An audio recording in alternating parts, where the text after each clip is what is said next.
ਜਲਾਲਪੁਰ ਭੱਟੀਆਂ ਦਾ ਨਾਂ ਦੋ ਹਿੱਸਿਆਂ ਤੋਂ ਮਿਲ ਕੇ ਬਣਿਆ ਹੈ। ਜਲਾਲਪੁਰ ਦੀ ਬੁਨਿਆਦ ਮੁਗਲਿਆ ਦੌਰ ਦੇ ਅਜ਼ੀਮ ਬਾਦਸ਼ਾਹ ਜਲਾਲ ਅਲ-ਦੀਨ ਮੁਹੰਮਦ ਅਕਬਰ ਦੇ ਨਾਂ ਤੋਂ ਰੱਖੀ ਗਈ ਸੀ। ਅਕਬਰ ਨੇ ਇਸ ਇਲਾਕੇ ਨੂੰ ਆਬਾਦ ਕੀਤਾ। ਭੱਟੀ ਇਸ ਲਈ ਆਖਿਆ ਜਾਂਦਾ ਹੈ ਕਿ ਕਿਉਂ ਜੇ ਇੱਥੇ ਭੱਟੀ ਖਾਨਦਾਨ ਦੀ ਅਕਸਰੀਅਤ ਹੈ, ਉਹਨਾਂ ਦਾ ਇੱਥੇ ਸਿਆਸੀ ਤੇ ਸਮਾਜੀ ਗਲਬਾ ਰਿਹਾ ਹੈ। ਮੁਗਲ ਬਾਦਸ਼ਾਹ ਅਕਬਰ ਦੇ ਦੌਰ ਵਿੱਚ ਇਹ ਇਲਾਕਾ ਇੱਕ ਅਹਿਮ ਤਜਾਰਤੀ ਤੇ ਫੌਜੀ ਮਰਕਜ਼ ਸੀ।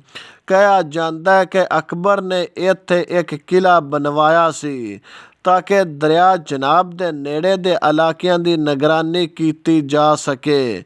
ਪੰਜਾਬ ਦੇ ਮਸ਼ਹੂਰ ਲੋਕ ਹੀਰੋ ਦੁੱਲਾ ਭੱਟੀ ਦਾ ਜ਼ਿਕਰ ਵੀ ਇਸ ਇਲਾਕੇ ਦੀ ਤਾਰੀਖ ਵਿੱਚ ਮਿਲਦਾ ਹੈ।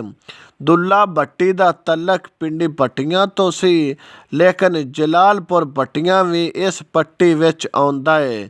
ਜਿੱਥੇ ਮੁਗਲਾਂ ਦੇ ਖਿਲਾਫ ਮਜ਼ਾਮਤ ਦੀ ਲਹਿਰ ਮੌਜੂਦ ਸੀ, ਇਹ ਪੂਰਾ ਇਲਾਕਾ ਸੰਦਲਬਾਰ ਦਾ ਹਿੱਸਾ ਮੰਨਿਆ ਜਾਂਦਾ ਹੈ। ਜਲਾਲਪੁਰ ਭੱਟੀਆਂ ਦਰਿਆ ਚਨਾਬ ਦੇ ਕਿਨਾਰੇ ਵਾਕਿਆ ਹੋਣ ਪਰ ਸ਼ੁਰੂ ਤੋਂ ਹੀ ਇਹ ਜ਼ਖਰੇਜ਼ ਰਿਹਾ ਹੈ। ਕਦੀਮ ਜ਼ਮਾਨੇ ਵਿੱਚ ਦਰਿਆਵਾਂ ਦੇ ਰਸਤੇ ਤਜਾਰਤ ਹੁੰਦੀ ਸੀ, ਜਿਸ ਦੀ ਵਜ੍ਹਾ ਤੋਂ ਇਹ ਸ਼ਹਿਰ ਇੱਕ ਮਰਕਜ਼ ਮੰਡੀ ਦੇ ਤੌਰ ਤੇ ਜਾਣਿਆ ਜਾਂਦਾ ਹੈ।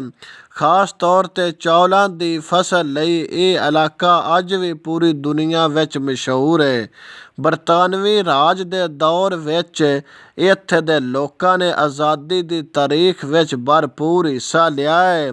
ਕਿਆਮ ਪਾਕਿਸਤਾਨ ਦੇ ਵੇਲੇ ਜਲਾਲਪੁਰ ਭੱਟੀਆਂ ਇੱਕ ਪੁਰ-ਅਮਨ ਇਲਾਕਾ ਸਾਬਤ ਹੋਇਆ ਹੈ ਤੇ ਹਿਜਰਤ ਕਰਕੇ ਆਉਣ ਵਾਲਿਆਂ ਬਹੁਤ ਸਾਰਿਆਂ ਖਾਨਦਾਨਾਂ ਨੂੰ ਇੱਥੇ ਪਨਾਹ ਮਿਲੀ ਹੈ।